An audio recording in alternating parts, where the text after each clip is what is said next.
નમસ્કાર મિત્રો, સ્વાગત છે આપ સૌનું વિદ્યાસારથી ચેનલમાં। મિત્રો તમે અહીંયા જોઈ શકો છો કે પેન્શનના નિયમોની આપણે ચર્ચા કરી રહ્યા છીએ। જીસીઆરસીમાં પેન્શનના નિયમો એ ખૂબ જ મહત્વપૂર્ણ છે। એની એક એક બાબતો જે કાયદાકીય ભાષામાં લખાયેલી છે એને સરળ રીતે સમજવાનો પ્રયાસ કરીએ છીએ।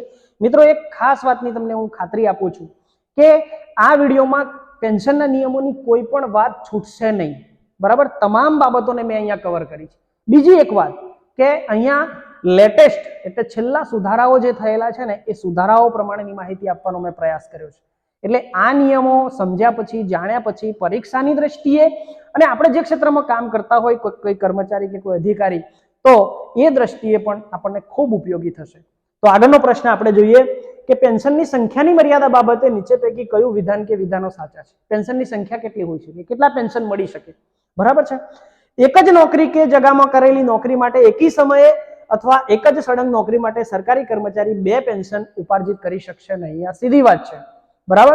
કે કોઈ પણ સંજોગોમાં એક જ નોકરી માટે, એક જ જગ્યા માટે અને એક સળંગ નોકરી માટે 2 પેન્શન મળી શકતા નથી। બીજું, વય નિવૃત્તિ પેન્શન કે નિવૃત્તિ પેન્શન પર ઉતરેલ સરકારી કર્મચારીની પુનર્નિયુક્તિ કરવામાં આવે ત્યારે તેની પુનર્નિયુક્તિના સમય માટે અલગ પેન્શન કે ગ્રેજ્યુટી માટે તે હકદાર થતા નથી।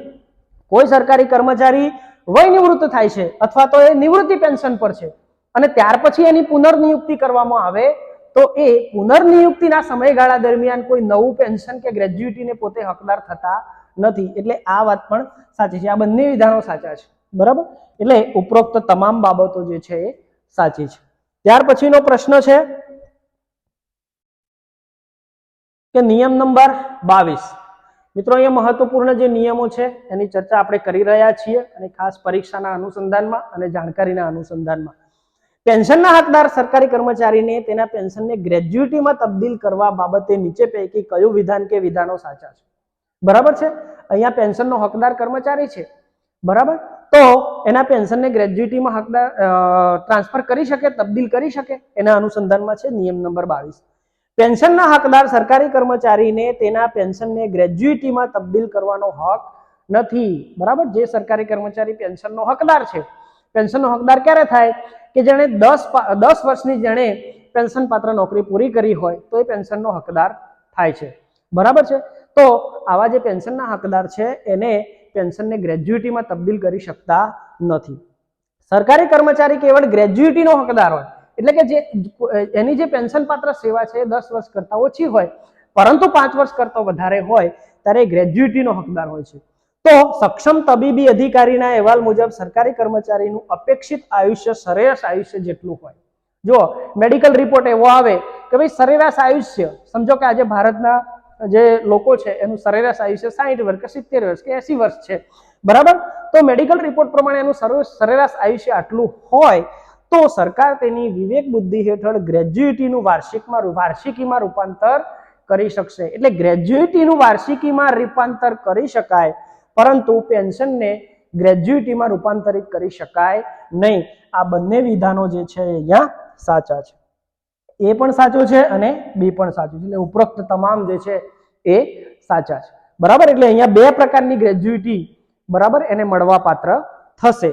આ જે બી ઓપ્શન છે એમાં, બરાબર? પણ પેન્શનનો હકદાર થયા પછી એને ગ્રેજ્યુટીમાં એ પોતે તબદીલ કરી શકતો નથી। ગ્રેજ્યુટી શું છે એ જ્યારે આગળના પ્રકરણમાં આપણે ગ્રેજ્યુટીની વાત આવશે ને ત્યારે એને સમજવાનો પ્રયાસ કરશું। ત્યાર પછી આગળનો પ્રશ્ન છે કે કયા સંજોગોમાં સરકાર કાયમી ધોરણે અથવા નિશ્ચિત કરાયેલા સમય સુધી પેન્શન કે પેન્શનનો અમુક હિસ્સો પાછો ખેંચી શકે અથવા મોકૂફ રાખી શકે? મિત્રો આ મહત્વપૂર્ણ છે, બરાબર? સરકાર ધારે તો પેન્શનનો પૂરેપૂરો હિસ્સો અથવા અમુક હિસ્સો, બરાબર, એને પાછો પણ ખેંચી શકે અને મોકૂફ પણ રાખી શકે, પરંતુ કયા સંજોગોમાં? તો અહીંયા છે, જો પેન્શનર ગંભીર ગુના બદલ કસૂરવાર સાબિત થયો હોય, બરાબર? ગંભીર ગુનાઓ, ગંભીર ગેરવર્તણૂક માટે દોષિત જણાયેલો હોય। જો અહીંયા ગંભીર ગુના અને ગંભીર ગેરવર્તણૂક એ બંને બાબતો છે, બરાબર? એ કોને કહેવાય એ આગળના પ્રશ્નમાં આપણે જોવાના છે। તો લેખિત હુકમ દ્વારા સરકાર જે છે એ એના પેન્શનને અટકાવી શકે, બરાબર?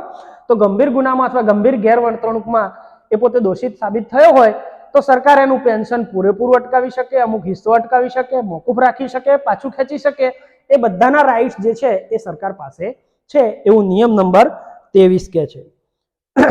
ત્યાર પછીનો પ્રશ્ન છે કે જ્યારે પેન્શનનો હિસ્સો પાછો ખેંચવામાં કે મોકૂફ રાખવામાં આવ્યો હોય ત્યારે બાકીની પેન્શનની રકમના અનુસંધાનમાં શું સાચું છે? બરાબર. હવે ધારો કે સરકારે એનો હિસ્સો પાછો ખેંચ્યો હોય અથવા તો મોકૂફ રાખ્યો હોય, તો બાકીની એની અમુક હિસ્સો જો એનો પાછો ખેંચ્યો હોય, મોકૂફ રાખ્યો હોય, તો બાકીની રકમના સંદર્ભમાં શું સાચું છે? એ પણ નિયમ 23 કહે છે કે બાકીની જે પેન્શનની રકમ છે એ સરકારે નિશ્ચિત કરેલા ન્યૂનતમ પેન્શનની રકમ કરતા પણ ઓછી થઈ શકે. બરાબર. સામાન્ય રીતે એવો રૂલ્સ છે કે ન્યૂનતમ પેન્શન સરકારે જે નક્કી કર્યું છે એના કરતા ઓછું આપી શકાય નહીં. વર્તમાનમાં 7મા પગાર પંચ મુજબ સરકારે 9,000 રૂપિયા ન્યૂનતમ પેન્શન નક્કી કર્યું છે, એટલે એનાથી ઓછું આપી શકાય નહીં, પરંતુ અહીંયા અપવાદ છે. બરાબર.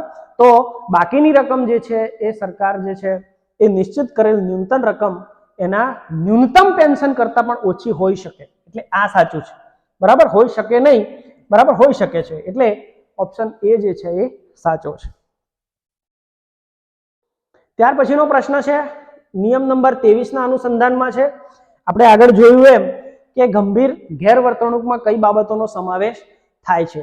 મિત્રો અહીંયા જુઓ, સરકારી ગુપ્ત બાબતોનો અધિનિયમ 1923, બરાબર, એની કલમ નંબર 5 માં જે દર્શાવેલું છે ને એમાં એ ગુનાઓની વાત કરી છે કે ગંભીર ગેરવર્તણૂકમાં કઈ કઈ બાબતો, એટલે આ સાચું છે. હવે કઈ બાબતો આવશે? બરાબર. તો ગુપ્ત સત્તાવાર સાંકેતિક અર્થ, કૂટ શબ્દ, રેખાચિત્ર, નકશો, યોજના, પ્રતિકૃતિ, લેખ, નોંધ, દસ્તાવેજ, બાતમી, જાણકારી, આ બધી જ બાબતો જો જે તે સરકારી કર્મચારી હોદ્દાની રૂએ જે તે જગ્યા પર હોય, બરાબર, હોદ્દાની રૂએ એને આ બધું મળે, બરાબર. અમુક ગુપ્તચર એજન્સીઓ પણ કામ કરે છે, એ જે રિપોર્ટ આપતા હોય ત્યારે સરકારી કર્મચારી જે હોદ્દાની રૂએ હોય એને આ બધી જ બાબતો એની પાસે હોય છે. પરંતુ એ હોદ્દાની રૂએ હોવા છતાં પણ જો એને ખુલ્લા પાડવાથી કે એને જણાવવાથી, બરાબર, તો સામાન્ય પ્રજાને નુકસાન થતું હોય કે રાજ્યની સલામતી ઉપર પ્રતિકૂળ અસર થતી હોય તો આ બધી જ બાબતોનો સમાવેશ જે છે શેમાં થશે?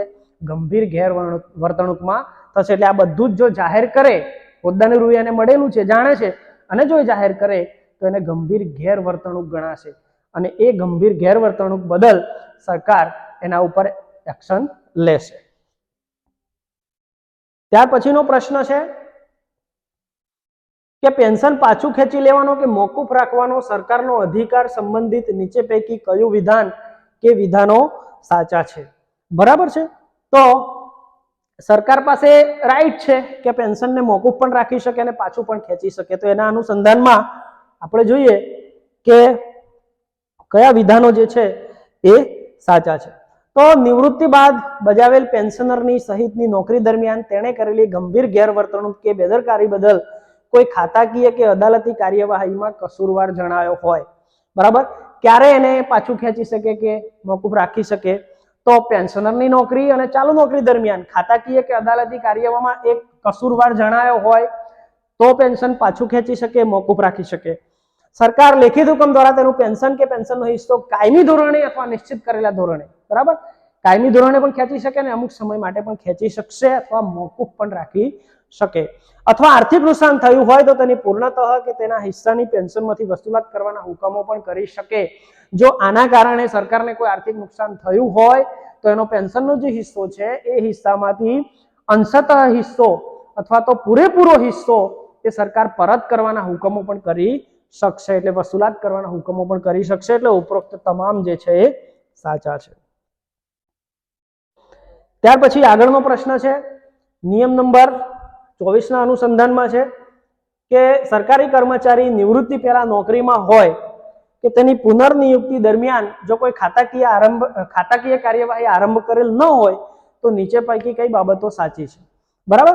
નિવૃત્તિ પહેલા નોકરીમાં હોય કે પુનર્નિયુક્તિમાં હોય પણ ખાતાકીય તપાસ જે છે એની આરંભ ન કર્યો હોય તો શું કરી શકાય? તો રાજ્યપાલની મંજૂરી સિવાય પણ તેને શરૂ કરી શકાશે. આ ઓપ્શન કેમ છે?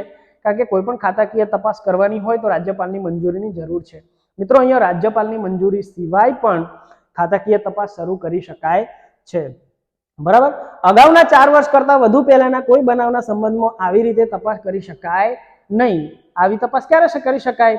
તો જે દિવસે બરાબર સરકારને જાણ થઈ છે એ જાણ થયાના 4 વર્ષ અગાઉનો કોઈ બનાવ હોય તો એની ખાતાકીય તપાસ કે કાર્યવાહી, અદાલતી કાર્યવાહી થઈ શકતી નથી. પણ એના 4 વર્ષના સમયના અનુસંધાનમાં અથવા તો એ સમયગાળા દરમિયાન કોઈ હોય તો એ રાજ્યપાલની મંજૂરી વગર પણ સરકારે જે છે એના સામે આ કરી શકે છે. તો એમાં શું થાય? તો સરકાર ફરમાવે એવા સત્તાધિકારી, એટલે જે સરકાર નક્કી કરે એવા સત્તાધિકારી, એવું સ્થળ અને એની એ રીતે સરકાર એને નક્કી કરીને અદાલતી ખાતાકીય તપાસ આરંભ કરી શકે છે. સરકારી કર્મચારીની સેવા દરમિયાન તેને નોકરીના સંબંધમાં નોકરીમાંથી બરતરફીનો હુકમ કરવામાં આવ્યો હોત તે ખાતાકીય કાર્યવાહીમાં લાગુ પડવા પાત્ર હોય તેવી કાર્યવાહી. એટલે જે તે સમયે સરકારને એમ લાગે કે આજથી 4 વર્ષ પહેલાનો બનાવ છે અથવા 4 વર્ષ પછીનો છે, 4 વર્ષની અંદરનો બનાવ છે, એ સમયે એને જે કાર્યવાહી કરવાની હોત એવી કાર્યવાહી સરકાર હવે પણ કરી શકશે.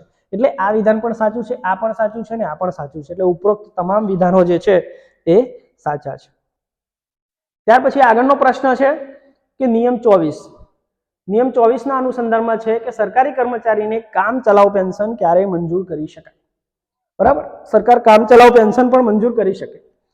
બરાબર, તો વય મર્યાદા પૂરી થયેથી વય નિવૃત્તિ પેન્શન કે અન્ય રીતે નિવૃત્ત થનાર સરકારી કર્મચારીના કિસ્સામાં સરકાર કામ ચલાવ પેન્શન કરી શકે છે. ક્યારે?